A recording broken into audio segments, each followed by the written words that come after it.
All right, let's take you to 1996. Some notable films in 96. Independence Day is one of the biggest box office hits of the year. We have the debut of Tom Cruise's Mission Impossible. We're also getting a lot of interesting films like Scream to reinvigorate the horror genre. And we're getting a continuation of really fun, interesting movies going into, at the time known as alternative lifestyles.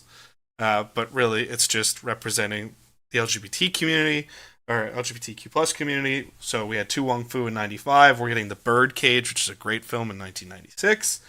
Plus, you're getting cinematic masterpieces like Michael Jordan's Space Jam in 1996 as well. So this is the stage that is set in 1996. And we're also seeing the advent of Adam Sandler with, he had Billy Madison the year before, he has Happy Gilmore in 96, so you're seeing that transition of making Adam Sandler a comedic star at the time. Yeah. I don't have many of beef picks here. Art direction, I believe it goes to another period piece that I don't think deserves it, if I am recalling correctly. If you could look that up for me. A strong one here is they were both nominated. Our winner is, if you find it, English Patient. The English Patient. Again, I've never seen The English Patient. I've watched half of it. I was bored to tears. I think it was just one, and I like boring movies because they're not really boring. I enjoy it. I think it just hit me on the wrong day where I was just like, I'm going to do this. And then I was like, fuck this movie. I think The Birdcage or Romeo and Juliet could be better choices, and I think The Birdcage would probably win for me. It really sets the scene of that world buying in, and it really allows, especially, we are already struggling still in 2024 to see people root for and accept characters that are not heterosexual. And The Birdcage, the art direction really sets up this place to really support these gay characters and these characters of the LGBT community. And I think The Birdcage, the art direction, really sets the framework of where that time and place is for that community, and I really appreciate the art direction. Yeah, that was actually a really strong category that year. It was The Birdcage, The English Patient, Evita, Hamlet, and then Baz Luhrmann's Romeo and Juliet. And I don't like Baz Luhrmann. I don't like his movies, but there is a visual style to that Romeo and Juliet movie. I was going to say, I don't enjoy watching them, but they are visually interesting. Yeah. So the only change I had was for best song, I would have picked That Thing You Do over You Must Love Me from Evita. That Thing You Do is much more of like, it's like a 60s Beatles song. Interesting. Okay. Yeah, it's Tom Hanks directed the movie of the same title, That Thing You Do. I love that song. It's great. And again, I'm pretty sure You Must Love Me is just another ballad. So. Wow, it's like ballads win or something. Yeah, but apparently not. Hey. Apparently not if they're sung by Seal though. So, yeah, that's true. That's true. Robbery, okay. Highway fucking robbery. The bigger five categories, we got director Anthony Minghella for The English Patient. Actor was Jeffrey Rush in Shine. Actress was Frances McDormand, which you're going to hear many times, for Fargo. Supporting actor was Cuba Gooding Jr. for Jerry Maguire. And then supporting actress was Juliette Binoche for English Patient. I have no beef. You would have changed? I have no beef with any of those picks, mostly because I have no idea about half those movies. I didn't know Shine existed. I didn't know half the movies that were in these categories. Yeah. I was a bit surprised to see the nominees for supporting actor in that category, and to still see Cuba Gooding Jr. win for Jerry Maguire. Yes. Well, both. I have no beef with it, but I was surprised the nominees. Yeah, both supporting actor and actress was huge surprises that year. No one expected either of those two to win. Okay. and you can, and I would highly recommend looking up Cuba Gooding Jr. winning it because he goes fucking berserk. He is so fucking excited about winning it. It's hilarious. Because he thought there was no shot. He was just happy to be there. Yeah, exactly. I had two changes. I would have picked Joel Cohen for director, Fargo. Okay. And then supporting actor, I would have picked William H. Macy for Fargo as well, over Cuba Gooding Jr. Okay. I don't think either of the actual winners are like. I have no problems with them. I love Fargo. I think it's one of the top 50 movies ever made. So well, that's saying a lot. That's quite an impressive feat. And then just a couple shout outs. I just had Danny Boyle for Trainspotting for director, and then Ewan McGregor for Trainspotting for actor. I mean, Trainspotting is a movie that is aged. Here's how I know Trainspotting is a big deal. Never seen it, and more when it's brought up in conversation, people just go, "Holy shit, you got to watch that movie." It's a good movie and very interesting, to say the least.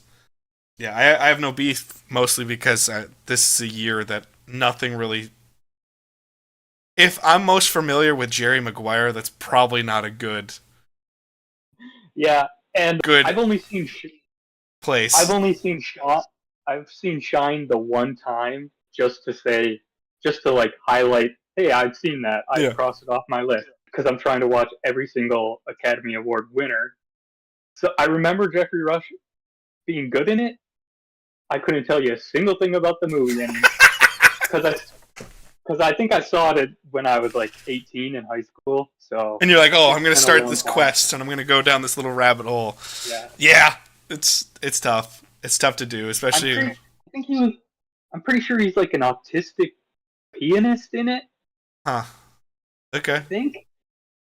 I could be completely wrong. I don't know. I love that. Right. I love that. So, Best Picture actual nominees: The English Patient, Fargo, Jerry Maguire, Secrets and Lies, and Shine, with English Patient winning, which you can see right here, if you can see it. Behind your back, yeah. Yeah.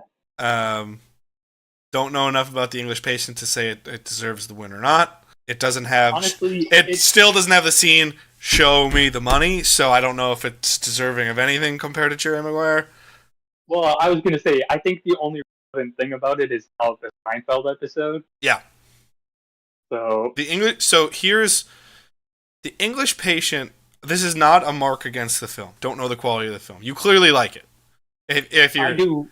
I enjoy it quite a bit, actually.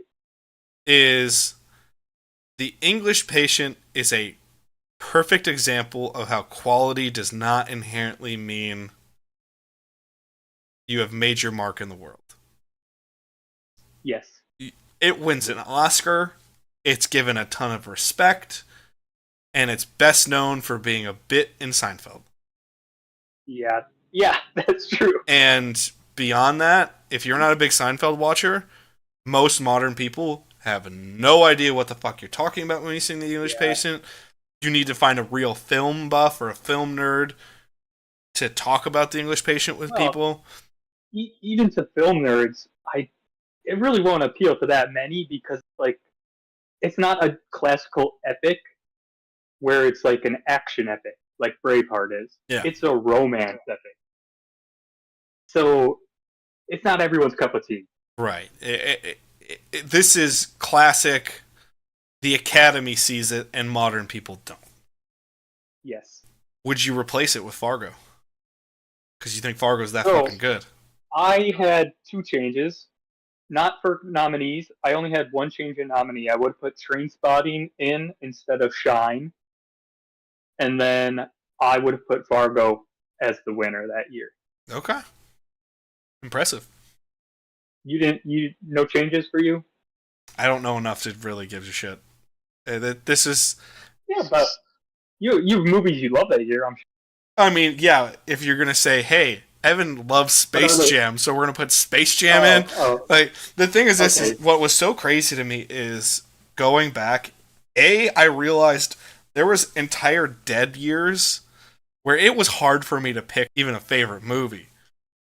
Oh, okay. And then going to the Oscars, I was like, we're really getting nitpicky. Where if I'm super informed about this or not. Where 94, I kind of lucked out. Where I was like, a lot of the string nominees, a lot of lesser quote category nominees, I knew had a real opinion on. Plus, you had strong opinions for Pulp Fiction and Forrest Gump. Well, yeah, and 94 was just besides like the ones we mentioned. There's also like Speed. Yeah, like Speed is a huge movie. True Lies. The Santa Claus comes out that year. Mrs. Doubtfire comes out that year. No, Mrs. Doubtfire's 93 actually. Oh well, it's IMDb sucks at their job then. Yeah. Not that I think it's a great movie, but like The Flintstones comes out that year. I believe Little Rascals comes out that year. Those are movies that I know and love from that time frame. Flintstones actually I don't really have any opinion on. Yeah. It's just to set the scene of when that was. But the 90s is almost, I think, because we grew up in it. Yeah.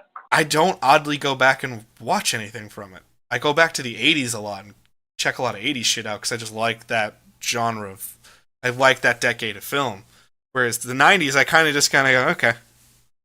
And then you hit 2000s, and I'm either like all in or I'm all out. Yeah. 96. Yeah, funnily enough, I think the decade I've seen the most of now is probably the 40s. Weirdly. I mean, you've done a lot of research. That's the big thing. Yeah. I love 40s movies. Some of my favorite movies are from the 40s. So, Casablanca, To Have and Have Not, great movie. Beautiful. And I will say this take till the day I die to speak on To Have and Have Not. Lauren Bacall is the most beautiful woman that's ever walked the face of this earth. I will hear no blasphemy otherwise. Lauren Bacall is utterly gorgeous. She is not the most beautiful. Dude, not even of that decade. That is a horrible take, and I will accept no blasphemy otherwise.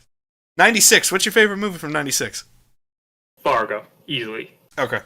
Like I said, I didn't see any real heavy hitters for me, and I can't even say I love Mission Impossible 1 that much because I've only seen it once. Yeah. Sadly, I believe the 96 best picture in Evan's mind in terms of his favorite is going to go to Space Jam. So... I'm just looking at the other nominees. I do really like the Birdcage. Stanzo. I think the Birdcage is very good. I just don't Twister? know. I don't think I've ever watched Twister all the way through. Time to James Kill. and the Giant Peach? I've only watched it as a child. I watched it like once, and I always say I should go back and watch it, and I never do. Yeah, there's not much, honestly. That 96 is really highlighted by Independence Day. I hate that movie. I have no beef with that movie. I like that movie. It's not a favorite of mine, but I like it. But 96 is one of those years that I'm looking and I'm kind of like, it's not a whole lot that I'm like, yeah. I just kind of go, okay. That was a year. Yeah.